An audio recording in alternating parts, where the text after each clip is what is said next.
حبايبنا جريد 4 خلاص خلصنا المنهج وخلصنا السنه بتاعتنا. فاضل بس فيديو واحد نراجع فيه كل تفاصيل المنهج ونبقى جاهزين للامتحان. يلا بينا نبدا.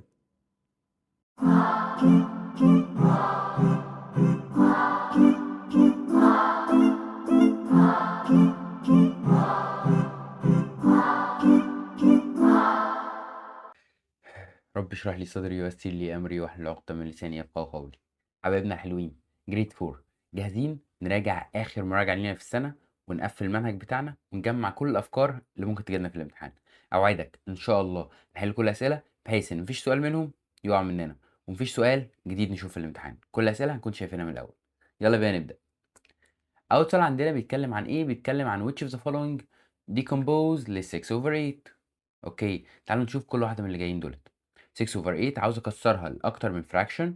عندي 8 over 3 plus 8 over 3. يا مستر ده اصلا قلب الفراكشن ده حط الدينومينيتور 3 وانا عاوز الدينومينيتور ايه 8. طب هنا 2 over 8 2 over 8 2 over 8 2 over 8 لو عملتهم بلس بعض هيديني 6 over ايه 8. فعلا ده decompose. هنا لا ده الدينومينيتور مختلف هنا الدينومينيتور مختلف. مثال بعد كده بيقول لي fraction formed from 5 unit fraction. يعني ايه unit fraction؟ unit fraction هو fraction النوميريتور بتاعه 1. النوميريتور بتاعه ايه 1. تعال بص كده 5 over 11 فيها كام unit fraction؟ 1 over 11 1 over 11. هو ده اللي قصده عليه بيونت fraction 1 over 11 1 over 11 1 over 11. يبقى فيها كام unit fraction ال 5 over 11؟ 5 unit fraction. هو ده اللي بيدور عليه. انما ال 1 over 3 هي unit fraction اصلا فهي واحد بس. 3 over 5 1 over 5 1 over 5 1 over 5 كده 3 over 5. فيها كام unit fraction 2. هنا فيها كام unit fraction 2. هنا فيها 3 unit fraction هنا في 2 unit fraction. مين بقى اللي فيها 5 unit fraction؟ ال 5 over 11. اوكي فالنوميريتور بتاعها بيكون 5. question اللي بعد كده بيقول لي 5 over 7 equal كام 10 over كام. هي ال 5 ازاي اتحولت ل 10؟ عملت لها multiply 2 يا مستر. يبقى نفس الكلام هنعمله في الدينومينيتور عشان ما يزعلش. 2 by 7 equal 14. question اللي بعد كده عندي mixed number عاوز اعمل له adding عاوز اعمل له بلس. بعمل ايه؟ numerator plus numerator 1 plus 3 4 والدينومينيتور زي ما هو ما بيتغيرش 7 تفضل زي ما هي. الميكسد بقى الهول 2 plus 1 equal 3 يعني 3 and 4 over 7 موجودة فين؟ اهي.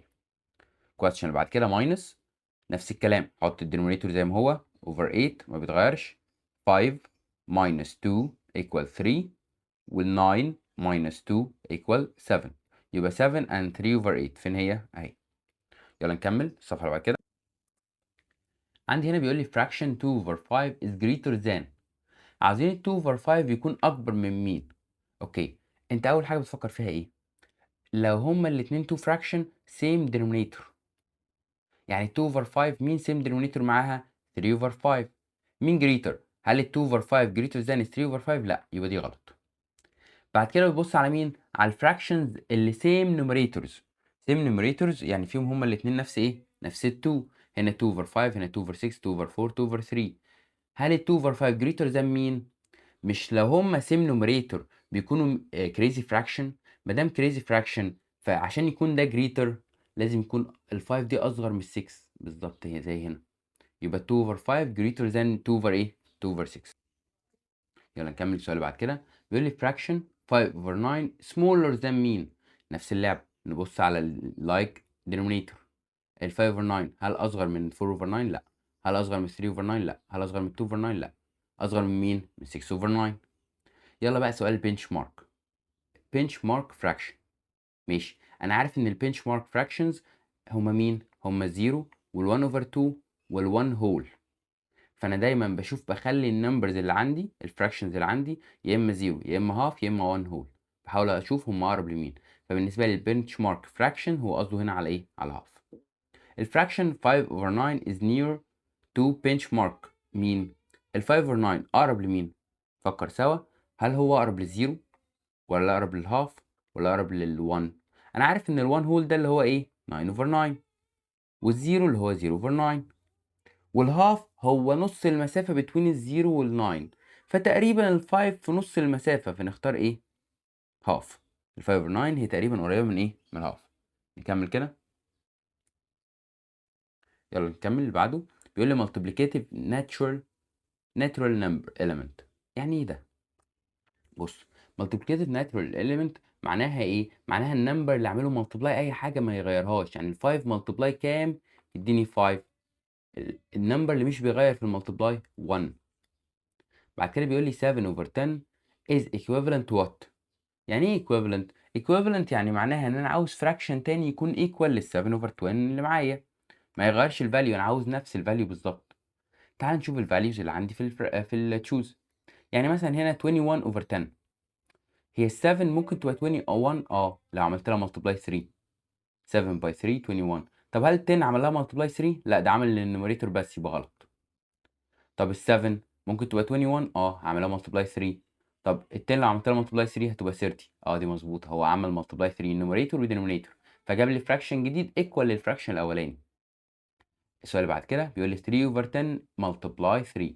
زي ما اتعودنا في المالتبلاي، لو دي ما فيهاش دينومينيتور بحط لها دينومينيتور 1، واعمل مالتبلاي عادي 3 by 3 نوميريتور باي نوميريتور ب 9، و10 ملتبلاي 1 ب 10. بعمل اللي فوق ملتبلاي بعض واللي تحت ملتبلاي بعض. 9 over 10 موجودة؟ يس. السؤال اللي بعد كده 1 over 5 plus 1 over 5 plus 1 over 5 plus 1 over 5. ال 1 over 5 اتكررت كام مرة؟ 4 times يا مستر، يبقى كأنها اتعمل لها ملتبلاي 4. 1 over 5 ملتبلاي 4. النمبر اوف tenses in one whole. انا لو معايا 1 هول، ال1 ده فيه كام واحدة تنسز؟ يعني ايه تنسز؟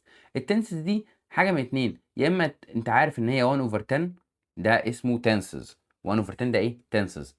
فال1 هول فيه كام واحدة 1 over 10؟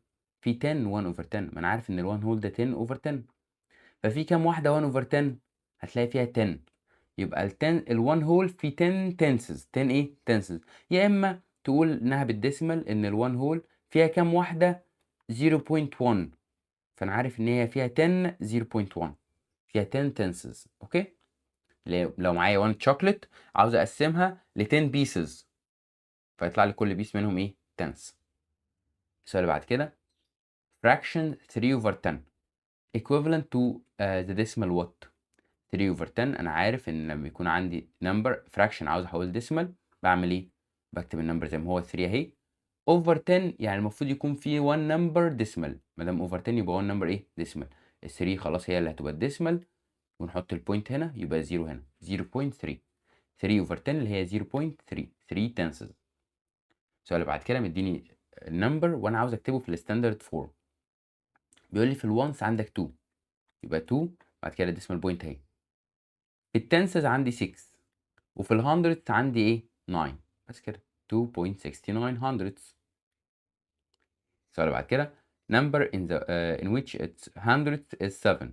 عاوز اشوف النمبر اللي الهندردز بتاعته 7. هنا فين الهندردز؟ 8. الهندردز اللي هو second place after decimal point. هنا الهندردز 7 اهي. هنا الهندردز 3. هنا الهندردز مفيش هندردز اصلا. هنا الهندردز ممكن نقول عليها 0، مش موجوده دي. اوكي، يلا نشوف اللي بعد كده. السؤال هنا بيقول لي ايه بقى؟ بيقول لي لو معايا 4 over 10، ال 4 over 10 دي ايكوال كام من النمبرز اللي عندي اللي في التشوز؟ اول حاجه، اول واحده في التشوز 400، يعني 4 over 100. غلط. 4 over 1000 طبعا غلط. 40 over 100 ممكن افكر. ليه؟ هي ال 4 over 10 لو زودت لها 0 فوق و0 تحت هتبقى 40 over 100، يعني صح. مظبوط. ما دام زودت 0 اب و0 داون فهي نفس الاجابه. طبعا 40 over 10 غلط. 40 over 100 ايكوال كام over 10؟ هو عمل ايه في تحت في الدينومينيتور؟ كنسل 0. طب ما تكنسل 0 فوق بقت 4 over 10، يبقى الاجابه ايه؟ 4. number that express the tenses in the fraction. واحده واحده. 76 over 100 معناها ايه؟ لو هكتبها ديسمال هتبقى 0.76. وعاوز يعرف ايه بقى؟ عندي هنا النمبر اللي بيعبر عن التنسز. مين هنا تنسز؟ 7 يا مستر، هي التنسز اهي. اوكي. اللي بعد كده 5.6 equal كام over 100؟ ماشي، واحدة واحدة. هي 5 over 6، هي 5.6. 5.6 دي لو هكتبها fraction هتبقى 56 over 10، عشان هو نمبر واحد بس ديسمال. لو انا عاوز اخليها over 100 معنى كده انا هزود 0 down، يبقى زود 0 up، يبقى 560 over 100. السؤال اللي بعد كده بيقول لي 0.39 less than كام؟ ماشي، هي اكيد مش less than 0.38، فانا محتاج اخليها fraction عشان اقدر اعمل compare مع الباقي. يبقى 39 over 100. ال 39 over 100 اصغر من مين؟ هل اصغر من 37؟ لا. هل اصغر من 93؟ اصغر من 93. اصغر من 39؟ لا، دي equal ليه. 3 2 over 10 plus 3 over 10 نعمل بلس عادي جدا، هتبقى 5 over 10. مش عارف ايه السؤال العبيط ده. السؤال اللي بعد كده ننزل شويه. عندي هنا، يلا نعمل بلس. في مشكله صغيره، ايه ده؟ ده انا عندي هنا اوفر 100 وهنا اوفر 10، ما ينفعش.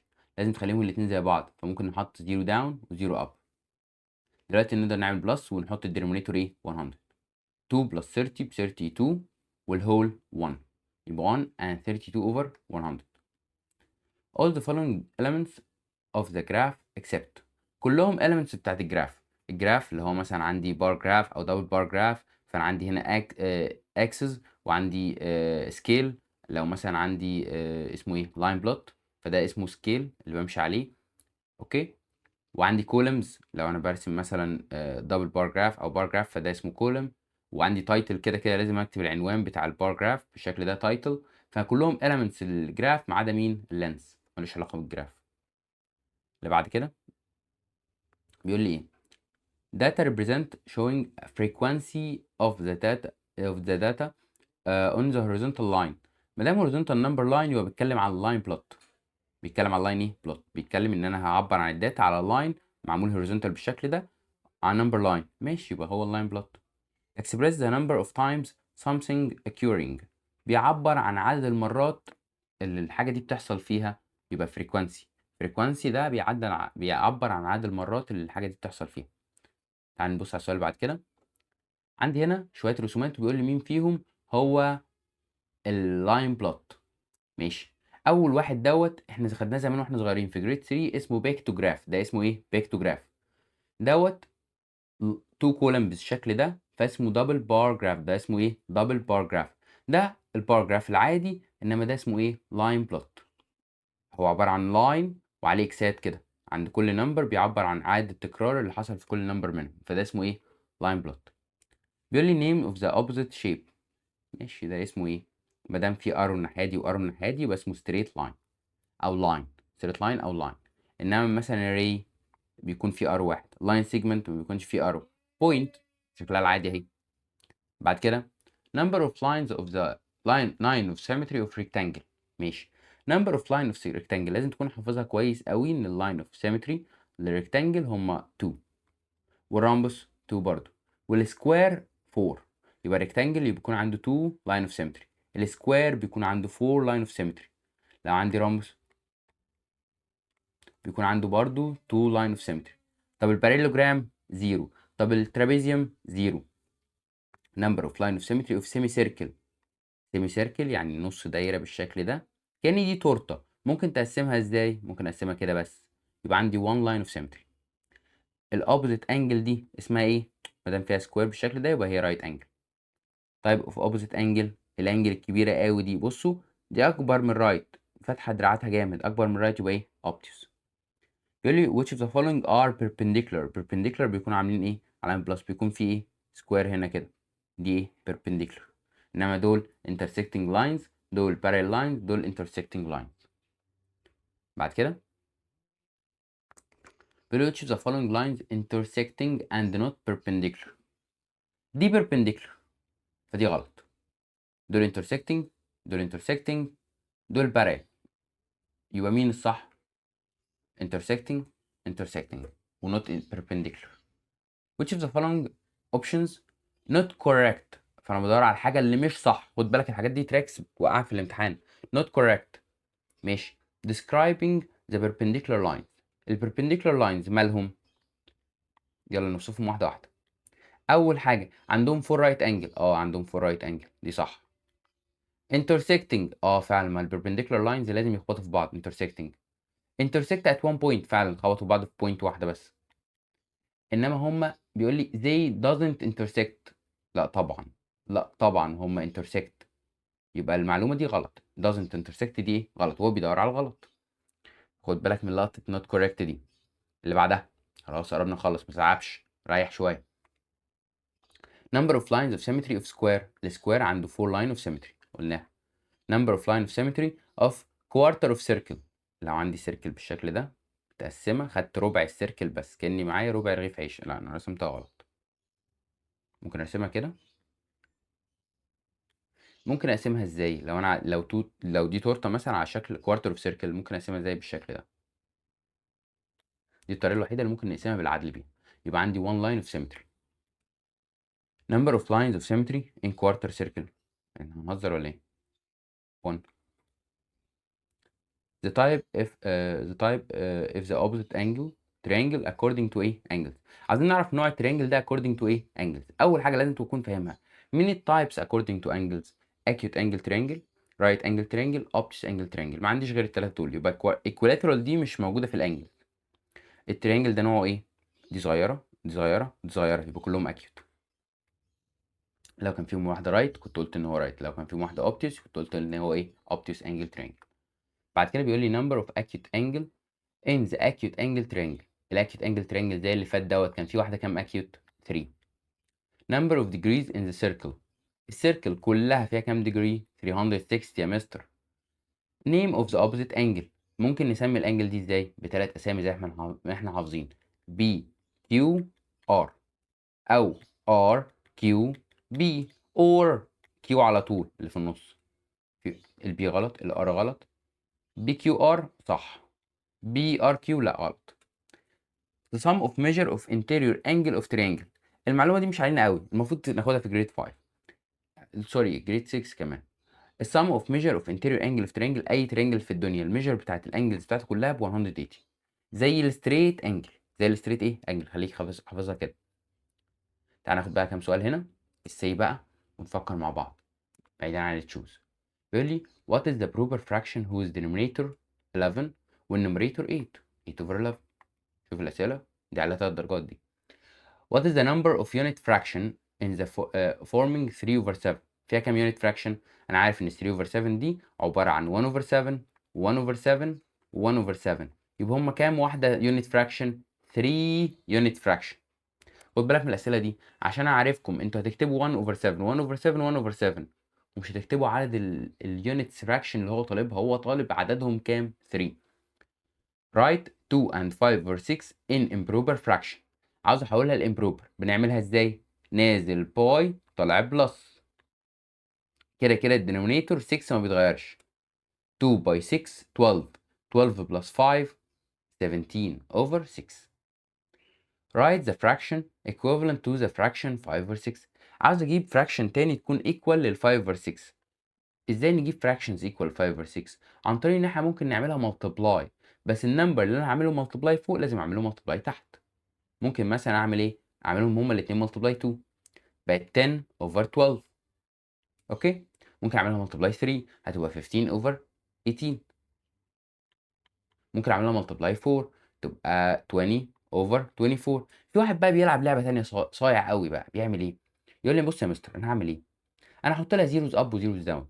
يعني هخليها 50 over 60 او 500 over 60 او 5000 over 60 6000 سوري. هل ده صح؟ اه ده صح، التلات صح وسهلين قوي من غير تفكير. يلا بعدها. يعني كل اللي احنا جبناهم دول كلهم equivalent كلهم صح. اوكي. عاوز find البلس دوت يبقى 5 over 7. انا عارف ان في البلس بنحط الدينومينيتور زي ما هو ونعمل بلس لمين؟ للنوميريتورز. نفس الكلام في الماينس بنحط الدينومينيتور زي ما هو ونعمل ماينس للنوميريتورز. 5 minus 4 1. Khalid has 100 pound and he bought a book for 65 and a half. How much money left with him. عشان اعمل ماينس بعمل ايه؟ هعمل 100 دي ماينس 65 and a half علشان اعرف الباقي معاه. يا مستر في مشكلة هنا ان انا مش عارف اعمل ماينس ازاي. انا لازم ابدا بالفراكشن ماينس الفراكشن زي ما احنا متعودين. ما ينفعش اقول ال 100 ماينس 65. طب هعملها ازاي؟ ال 100 دي هكسرها كده واخد منها 1. بدل ما هي 100 هاخد منها 1 تبقى كام؟ 99 بس. وال1 اللي انا هاخده هعمله فراكشن هحوله لايه؟ لفراكشن هفكه اخليه 2 over ايه؟ 2. يعني واحده واحده. انت عندك هنا 100 و2 over 2. انت عارف ان 2 over 2 بكام؟ ب1 هول يا مستر. 1 ومعايا 99 يعني هي ال 100 بالظبط ما غيرتش فيها حاجه. هعملها ماينس مين؟ 65 over 1 and 1 over 2. يلا نعمل دلوقتي fraction minus fraction. نحط ال 2 بتاعت الدينومينيتور عادي، و 2 minus 1 ب 1، و 99 minus 65. يلا 9 minus 5 4، و 9 minus 6 3، يبقى 34 and half. دي الإجابة بتاعتي. أنا مكنتش هقدر أعمل ماينس غير لما أفك ال 100 وآخد منها 1. ال 1 ده خليه 2 over 2، خليته فك عشان أعرف أحاسب. يلا نشوف السؤال اللي بعد كده. بيقول لي a class contains 36 students. اوكي 4 over 9 of them boys والباقي girls. Then what is the number of boys؟ فكر معايا. انا عاوز find the number of boys. هما كام ال students كلهم؟ 36 يا مستر. عشان find the number of boys لازم اعمل ال 36 دي multiply الفراكشن بتاع البويز اللي هو ال 4 over 9. ال 36 دي over 1. ودلوقتي بنحاول نعمل حاجة اسمها simplify. حاجة اسمها ايه؟ simplify. ال 36 وال 9 هما الاتنين في تيبل 9 صح؟ 9 divide 9 1، و 36 divide 9 ب 4. دلوقتي اقدر اعمل multiply و 4 by 4 ب 16 over 1 اللي هي equal ايه؟ 16 يا مستر. مسألة تقيلة شوية محتاجة تفكير. السمبليفاي هو اللي بيحلها لك. انت هنا عملت ايه؟ 36 و 9 هما الاتنين في تيبل 9. 9 divide 9 ب 1، و 36 divide 9 ايه؟ ب 4. فتقدر تحلها بسهولة. السؤال اللي بعد كده بيقول لي I bought 2 and 3 over 10 strawberry and he bought 1 and 5 over 100 kilogram of apples. What is the total number of kilogram I bought؟ عايزين نعرف كل الويتس اللي هي اشتريتها. 2 and 3 over 10 plus 1 and 5 over 100. وتحصل لي هنا مشكلة لازم اخد بالي منها. ايه هي؟ ان انا عندي هنا over 10 وعندي هنا over 100. هتصرف ازاي؟ لازم اخليهم زي بعض، فازود هنا 0 down و 0 up. دلوقتي اقدر اعمل بلس واحط الاوفر 100 زي ما هي. 30 over 5 30 plus 5 ب 35 والهول 2 plus 1 3. السؤال اللي بعد كده بيقول لي arrange، وهو موضح لي كتر خيره قايل لي arrange ايه؟ مش ascending بس، ده قايل لي from the smallest to ايه؟ largest، عشان عارف ان في ناس بهوات ايه؟ بيتلخبطوا. اول حاجه بص عليها هنا في الفراكشنز ايه اللي عندي؟ ان الفراكشنز اللي عندي هنا النوميريتور هو الكومن، فده بيكون كريزي فراكشن. كريزي فراكشن فبمشي عكس الناس. هو قال لي ascending فالمفروض ابدا من الصغير للكبير، ما انا فعلا هبدا من الصغير للكبير. بس مين الصغير هنا؟ مين اصغر نمبر؟ ال 9 over 8 عشان ده كريزي. بعدها ال 9 over 7، بعدها ال 9 over 5، بعدها ال 9 over 3. اوكي خد نفسك، هات لك كوبايه ميه، خلي ماما تعمل لك اكل او مشروب، يعني حاجه تشربها. استغل الفرصه انت بتذاكر، فلو طلبت منها حاجه هتجيبها لك. عندي هنا بقى سؤال مختلف شويه، بيقول لي write the two fraction equivalent to 6 over 12. شبه سؤال جالنا من شويه. 6 over 12 عاوز اجيب fraction جديد يبقى equal ليها. ممكن اكتب 60 over 120. ايه رايك؟ هي ولا لا؟ ممكن اكتب 600 over 1200. فكره حلوه وصايعه من غير تفكير. كان ممكن تعمل by 2 مثلا، تبقى 12 over 24، بس هتبقى رخمه عليك وبتعمل multiply وكده، انما الزيروز اسهل. السؤال اللي بعد كده بيقول لي ايه؟ write the fraction represent البوينت E. ماشي، انا عاوز اعبر عنها بفراكشن. انا عارف ان هنا 1 هول من 0 لحد 1، فده يعتبر 1 هول متقسم لبارتس. الاي دي عند البارت رقم كام؟ هنا 1 اوفر 10، هنا 2 اوفر 10، هنا 3 اوفر 10، هنا 4 اوفر 10، هنا 5 اوفر 10، هنا 6 اوفر 10. يبقى الاي دي عباره عن ايه؟ 6 اوفر 10. لا بس هو مش عاوز كده بس، ده عاوزها في البنش مارك. يبقى هي اقرب لمين؟ لل 6 اوفر 10؟ قرب للنص، يبقى قرب للهاف. اوكي يبقى 6 اوفر 10 دي عند 6 اوفر 10. سوري الاي عند 6 اوفر 10، بس هي اقرب بالنسبه لنا ايه في البنش مارك لهاف. يلا نعمل مساله ملتبلاي. 3 اوفر 7 ملتبلاي 2 اوفر 2. انا ممكن اعملها بطريقتين. اول طريقه ان انا اعمل 3 ملتبلاي 2 نوميريتور باي نوميريتور ب 6، و7 باي 2 ب 14. دي اول طريقه. تاني طريقه، في واحد بقى ذكي شويه هيقول لي ايه يا مستر؟ بص 3 اوفر 7 ملتبلاي 2 اوفر 2، ما انا عارف يا مستر ان 2 اوفر 2 دي ايكوال ايه؟ ايكوال 1 هول. واي حاجه ملتبلاي 1 بتفضل زي ما هي، بتفضل 3 اوفر 7 زي ما هي، فالاجابه 3 اوفر 7 يا مستر. هل في واحده من دول غلط؟ لا الاثنين صح. 3 اوفر 7 صح، و6 اوفر 14 صح، وعاوزك تكون عارف الاثنين عشان لو جالك في تشوز تبقى عارف ان الاثنين صح. السؤال بعد كده بيقول لي 0 ملتبلاي 6 اوفر 6 اوفر 7. انا عارف ان اي حاجه ملتبلاي 0 ايكوال ايه؟ 0 طبعا. are the two fractions equivalent؟ التو fractions دول equal بعض؟ تعال نفكر سوا. هاقولها لك بطريقتين. الطريقة الأولانية إن أنا هاقول لك إيه، هل ال2 تقدر تبقى 6؟ آه يا مستر هاعمل لها multiply 3. طب هل لو عملت ال3 اللي تحت دي multiply 3 هيدّيك 12؟ لأ ده هيدّيني المفروض يدّيني 9 يا مستر. يبقى هُم not equivalent. يبقى هُم إيه؟ not equivalent. أوكي؟ طب لو أنت عاوز تحلها بطريقة تانية ممكن أعمل إيه؟ ممكن ألعب لعبة تانية، وأعمل إيه؟ وأعمل حاجة اسمها cross multiplication butterfly. فاكرين الbutterfly بتاعة الcomparison؟ هاعمل إيه؟ هاعمل ال3 multiply 6. 3 by 6 كام؟ 18 يا مستر.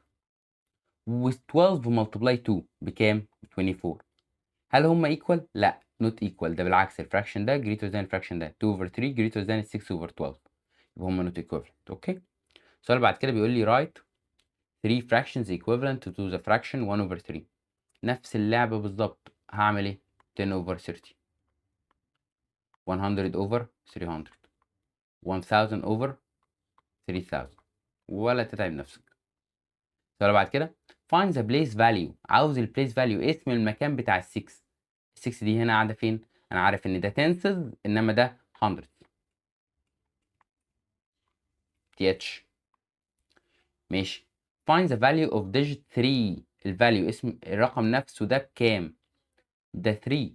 3 فين؟ في التنسز. بكتبها ازاي بقى؟ بحطهم كلهم بزيروز ما عدا الرقم اللي أنا عاوزه. يعني كأنها 0.3. أوكي؟ كأنها 0.3. عاوز أرايت النمبر ده ستاندرد فورم وقال لي 4 5600. 4.5600 بالشكل ده. عاوزين نكتبها expanded form and unit form. واحدة واحدة بقى. expanded form يعني ممكن أكتبها إزاي؟ 3 plus 0.2 plus 0.05 بالشكل ده. أوكي؟ unit form ممكن أكتبها إزاي؟ 3 ones كوما 2 tenths كوما 500 بالشكل ده. بعد كده يلا ندخل على بعده. بيقول لي عايزين نكتب ده fraction form. fraction فبكتب النمبر زي ما هو كله من فوق في الدينوميريتور. والدينوميريتور كان عندي كام نمبر ديسمال؟ 2 ديجيت في الديسمال يبقى اوفر 100. عاوز اكتبها ديسمال بدل fraction 1 over 100 احط ال 1 over 100 يعني المفروض 2 نمبر ديسمال. انا عندي 1 بس احط له 0 جنبه كده. كده بقى 2 نمبر ديسمال واحط بوينت و0 يعني 0.01. اوكي 0.01. decompose the decimal number 1 and 2 tenths 200 أنا آسف 200 and write the normal fraction. واحدة واحدة. decompose يبقى 1 plus 0.02 عملت له decompose. عايز اكتبه normal fraction ماشي fraction هيبقى 1 102 over 100 عشان هو 2 number decimal. السؤال بعد كده عندي هنا fraction عاوز اكمله missing. يلا ال 100 بقت 10 يعني كنسل 0 فكنسل 0 انا كمان من فوق بقت ايه 20. هنا ال2 بقت 20 يبقى زود 0 خليها 100 عادي جدا. عندي هنا بيقول لي منى drank 56/10 liters of strawberry juice and أسماء drank 0.64 liters of same juice. which of them drank larger amount. مين أكتر؟ مين greater 56/10 ولا التانية اللي ممكن نكتبها 64/10؟ تعال نخلي اتنين ديسمال أسهل. بعرف أعمل compare في الديسمال أسهل بكتير بالشكل ده. ممكن نكتب ال 56/10 يعني 5.6. ده مين ده؟ ده منى. وأسماء 0.64. مين جريتر؟ أكيد ال 5.6 عشان ده 5 في الهول إنما هنا الهول 0 فأكيد ال 5.6 جريتر. يبقى كده ممكن نكتب إن منى جريتر. write the missing number. ماشي. مين الميسنج هنا؟ مين اللي في النص هنا between ال 1.34 و 1.36 1.35. يلا نعمل بلس نزود 0 داون 0 اب بقت ايه اوفر 100 ونعمل بلس فوق عادي يبقى 73. بعد كده هعمل بلس يلا زود 0 اب 0 داون فراكشن ادي 100 وفوق 30 بلس 53 اللي هي 83 على مهلك عم احسبها والهول هيبقى 3. السؤال اللي بعد كده بيتكلم عن ايه؟ I bought 2 and 6/10 kilogram of strawberry. she bought 1 and 4 over 10 kilogram of apples. What is the number of kilograms she bought؟ هنعمل بلس 2 and 6 over 10 بلس 1 and 4 over 10. في تريك هنا هتقابلك بعد شوية. لما نعمل بلس over 10 عادي و6 بلس 4 ب 10 والهول 2 بلس 1 3. شوية الغلطات بقى اللي بتقابلنا ايه؟ في واحد بيسيب المسألة زي كده، زي ما هي خلصت كده. لا هي مخلصتش، فاضل ستيب. المفروض اعمل ايه؟ 10 over 10 بكام؟ ب 1 هول يا مستر. 1 هول ومعاك 4 كام؟ 1 هول ومعاك 3 يبقى كام؟ 4. الغلطة المشهورة قوي ان انتوا بتكتبوا ايه؟ تقول لي 10 over 10 ب 1 فتكتب لي الإجابة ايكوال 1. حبيبي ايه الإجابة اللي ايكوال 1؟ هو الفراكشن ده ب 1 ومعاه 3، 1 و 3 وبكام؟ 4 كلهم. بالله عليك ركز. معايا جراف هنا بيعبر عن ايه؟ بيعبر عن ان انا عندي 2 بلانتس. اوكي؟ عندي زرعتين. الزرعة الأولانية بنعبر عنها باللون الأسود دوت شوية لا ثواني، الزرعة الأولانية بنعبر عنها بالجراي والزرعة التانية بنعبر عنها باللون الأسود. أوكي؟ هو قال لي هنا إن الزرعة الأولانية جراي والتانية إيه؟ والزرعة التانية باللون الأسود البلاك. أوكي؟ ورسمهم لي في دبل بار جراف. بيقول لي الفيرست داي الأولانية طولت قد إيه؟ 2 سم أكيد، والتانية طولت 2.25. والسكند داي الاولانيه السكند اللي هي البلاك طولت 2.5 تقريبا، انا مش شايف قوي، وجراي طولت 3 سنتيمتر. تعال نشوف بقى الاسئله اللي عليهم. the length of the first planet on the fourth day. الفيرست بلانت اللي هي جراي طلعت قد ايه في الفورث داي؟ طلعت قد ايه يا رب يا رب يا رب؟ انا مش شايف. 3.37. ان شاء الله تكون شايف. sum of length of the two planets on the first day. عاوز اعمل sum، عاوز اعمل بلس لمين؟ للفيرست داي بتاع التو planets. اوكي يعني الاولانيه 2 والتانيه 2.25 يبقى 4.25. الموضوع صعب. difference between the lenses difference يبقى هعمل minus in the fourth day. ماشي. الفورث داي الفيرست planet ب 3.37 انما الزرعه الاولانيه اللي هي البلون بلاك 3.25.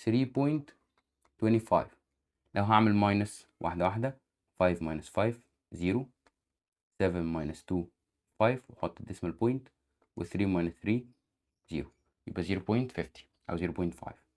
amount of growth of plants during the 4 day. هو الزرع هو بيتكلم عن الزرع كده، سيبك من السؤال ده. هو المنطقي ان هو يتكلم عن زرعه معينه واقول له هي طولت قد ايه في الفور دايز، بس انا هو محددش انهي زرع فيهم فنسيبنا من السؤال ده. day on which the length of the second planet was 3 سنتيمتر. السكند اللي هي اللي باللون الاسود انهي واحده فيهم اللي كانت 3 سنتيمتر؟ هنا 3.25 هنا 2.75. مفيش السكند ما بقتش 3 خالص. هو السؤال ده فيه تفاصيل غلط غريبة. هو غالبا هو عاكس الرقمين دول. هو غالبا الفيرست هي اللي بلاك والسكند هي اللي جراي. اوكي سيبنا منه وتعالى ندخل اللي بعده. السؤال يعني المفروض يكون اوضح من كده شويه. هنا مديني شويه داتا fractions ميكسد نمبرز وعاوزني اعملهم ايه على ايه؟ على اللاين بلوت. تعالى نرسم الاول لاين بلوت بالشكل ده. بالشكل ده. اوكي ده اللاين بلوت بتاعنا. محتاج ارتب النمبرز اللي عندي. محتاج ايه؟ ارتبهم عشان اعرف اشتغل. بس قبل ما تروح ترتبهم واحده واحده، انت عندك هنا اصغر واحد مين؟ انا عندي كلهم فيهم هول نمبر تقريبا وكلهم اوفر 5. فانا عندي حاجات من اول 1 هول. تعال نركز بقى 1 and 4 over 5. لا مش دي اكبر واحده. في 1 and 3 over 5 دي اصغر واحده ماشي. في اصغر منها في 1 and 1 over 5 يبقى دي اصغر واحده عندي فابدا بيها 1 and 1 over 5 وابدا اطلع واحده واحده بقى 1 and 2 over 5 1 and 3 over 5 1 and 4 over 5 1 و 5 over 5 5 over 5 ب 1 يبقى كده كام 2. نكمل بعدها 2 and 1 over 5. هو اكبر واحده كام عشان اقف عندها؟ عندي 2 and 3 over 5 دي كبيره. 2 and 3 over 5 دي كبيره برضو. في اكبر منها؟ لا. في اكبر منها؟ لا. يبقى انا اخري 2 and 3 over 5 2 and 2 over 5 2 and 3 over 5 بس كده. يلا بينا واحده واحده بقى. احنا قلنا اصغر حاجه عندنا 1 and 1 over 5. فين 1 and 1 over 5؟ فين 1 and 1 over 5؟ 1 ادي واحده 1 and 1 over 5. ده في 1 اصلا كان المفروض ازودها. تعالى نزود كده شويه ونكتب 1. ماشي. انا دلوقتي بدور على 1 and 1 over 5. لقيت منها واحده بس، ادي واحده كمان. يبقى انا كده عندي 2 and 2 من ال 1 and 1 over 5. 2 فهعمل 2x اهي. طب في كام واحده 1؟ واحده بس 1، فعملت x واحده عند ال 1. ماشي. بدور على ال 1 and 2 over 5. 1 و 2 over 5 فين؟ تعال نختار اللون مختلف بس عشان ما نتلخبطش. 1 و 2 over 5 مش شايفها، مش موجودة. طب 1 و 3 over 5، ادي واحدة 1 و 3 over 5 مفيش غيرها. ادي 1 و 3 over 5 عملت لها x. طب 1 و 4 over 5 ادي واحدة، وادي التانية، وادي التالتة، وادي الرابعة. 1 2 3 4. طب في كام واحدة 2 هول؟ ادي واحدة وادي التانية. طب تعالى نغير الرقم بقى، اللون كده كفاية. بدور على مين دلوقتي؟ 2 and 1 over 5. مفيش 2 and 1 over 5. طب 2 and 2 over 5 مفيش. طب 2 and 3 over 5 ادي واحدة، ادي التانية، ادي التالتة، كده كلهم خلصوا. 1 2 3. كده عملت اللاين بلوت بتاعي. كده مش مطلوب مني اي حاجة تانية. ممكن اكتب الكي من تحت في الاخر. كي ان الاكس الواحدة ايكوال ايه؟ 1 بيرسون او 1 نمبر. اوكي. تعال نكمل السؤال بعد كده. عندي شوية اسئلة بقى ايه؟ جيومتري.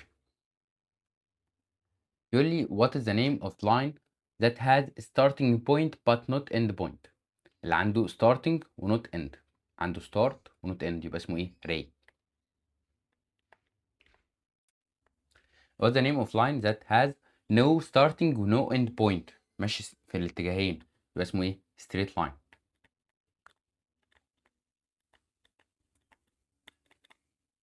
اوكي.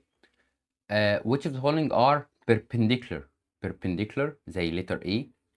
دول intersecting، دول parallel، دول intersecting. State name of polygon that exactly عنده 3 angles. مين اللي عنده 3 angles؟ triangle. بص على السؤال اللي بعد كده. السؤال اللي بعد كده بيتكلم في ايه؟ بيقول لي عاوز line segment يكون parallel to the line SH. SH اهو اللاين ده. مين parallel معاه؟ مين ماشي معاه ما بيخبطوش خالص؟ الجي كيو. هما الاتنين parallel مع بعض. جي كيو. ماشي. بيقول لي line segment perpendicular لجي كيو. perpendicular على جي كيو يعني خبط فيه بالشكل ده، يبقى مين؟ اتش كيو. بيقول لي identify 3 lines segment يكونوا intersect للجي كيو. جي كيو اهو، جي اتش انا اسف. عاوز 3 لاينز يكونوا خبطوا بيه. طب ما اس اتش خبط فيه، والاتش كيو خبط فيه، والجي كيو خبط فيه، كلهم خبطوا فيه. يبقى مين؟ اس اتش والجي كيو والاتش كيو كلهم خبطوا فيه. بيقول لي draw line segment line of symmetry which of the following. ماشي. لو عايز ارسم line of symmetry ادي 1 line of symmetry بالمسطره بتاعتك طبعا. line of symmetry بالشكل ده. line of symmetry بالشكل ده. هنا بقى ممكن ارسم line of symmetry كده، line of symmetry كده. اوكي. يلا نكمل. compare between the acute angle and right angle. انا عارف ان الاكيوت انجل اصغر من right، يبقى الاكيوت less than right. compare between obtuse angle والاكيوت. خلاص obtuse greater than الاكيوت. اوكي. هسيبك بقى في المثال اللي بعد كده. انت مطلوب منك ايه؟ draw triangle that contains at most 2 acute. في 2 acute بس. ما دام في 2 acute بس يبقى التالتة المفروض يا اما تكون right يا اما تكون ايه؟ obtuse. لو رسمت دي او دي الاثنين صح. هسيبك انت ايه؟ ترسم بقى ايه؟ رايت انجل انت بطريقتك بالمسطره بتاعتك. يعني ده اكزامبل عن رايت انجل، يعني مش مظبوط قوي. ده رايت انجل في 2 اكيوت. درو تريانجل كونتينز 3 اكيوت، يبقى المفروض يكون كلهم اكيوت. ارسم لي بقى تريانجل يكون 3 انجلز بتوع اكيوت. ما ظبطش. بمسطرتك بقى انت تعامل. كونتينز 1 رايت، ارسم تي تاني عادي. واحده اوبتيوس، ماشي. اوبتيوس من المفروض يكونوا فاتحين ايديهم شويه. اوبتيوس يعني كده. ادي اللاين الاولاني، ادي اللاين التاني بالشكل ده كده اوبتيوس. ماشي. which is what is the type of triangle whose largest angle اكبر angle فيه obtuse. ما دام اكبر angle obtuse يبقى نوعه ايه؟ obtuse angle triangle. obtuse angle triangle. عاوز احدد التايب بتاع التريانجلز اللي قدامي دي according to ايه؟ to sides. هنا في two side equal بعض فممكن اقول عليه isosceles triangle. isosceles triangle. هنا في two side equal فممكن اكتب عليه isosceles برضو. هنا هما كلهم isosceles تقريبا. two side دول برضو equal ف isosceles. ماشي. السؤال بعد كده لو طبعا 3 side equal يبقى equilateral. 3 side مختلفين يبقى scalene triangle. type of triangle according to angles. according to angles هنا اكبر من right يبقى دي obtuse. obtuse angle triangle. هنا كلهم acute يبقى acute angle triangle. هنا في واحدة right يبقى right angle triangle. السؤال اللي بعد كده عاوز احدد نوع الانجلز هنا. ماشي انا عارف ان هنا هي واخده نص السيركل يعني 180. ما دام 180 يبقى التايب بتاعها ايه؟ ستريت انجل. ستريت ايه؟ انجل. هنا جريت بص هي كده 90 هي اكبر من 90 يبقى اسمها اوبتيوس انجل. هنا دي 90 هي اصغر من 90 يبقى اسمها ايه؟ اكيوت انجل.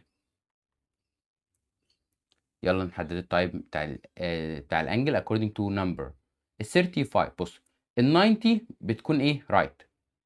اصغر من 90 اكيوت. اكبر من 90 اوبتيوس.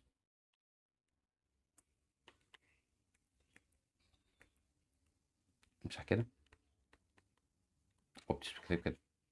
180 بالظبط يبقى ستريت. ستريت انجل. ماشي. عايزين نجيب البروتراكتور بتاعتنا بقى ونقيس الانجل دي. هسيبك انت تحل زيهم في الكتاب. انت عارف سكتهم وهتدور عليهم وتحلهم بالبروتراكتور بتاعتك اللي هي نص دايره. عارفها دي اللي عليها الايه الارقام. هتجيب النص دايره بتاعتك تحط السنتر بتاعها المكان الخرم بتاعك ده بتاع البروتراكتور تحطها في النص هنا عند السنتر بتاع عند الفيرتكس. وتعمل ايه؟ وتقيس كده وتشوف الرقم اللي هنا ده كام. تبدا تطلع كده من 0 10 20 لحد ما تلاقي الرقم اللي هنا ده هيطلع لك اكيد greater than 90. نفس الكلام هتحط البروتراكتور كده وتقيس. تحط البروتراكتور هنا السنتر هنا وتقيس. المفروض دي تطلع لك less than 90 اصغر من 90 مثلا 70 60 80 كده يعني.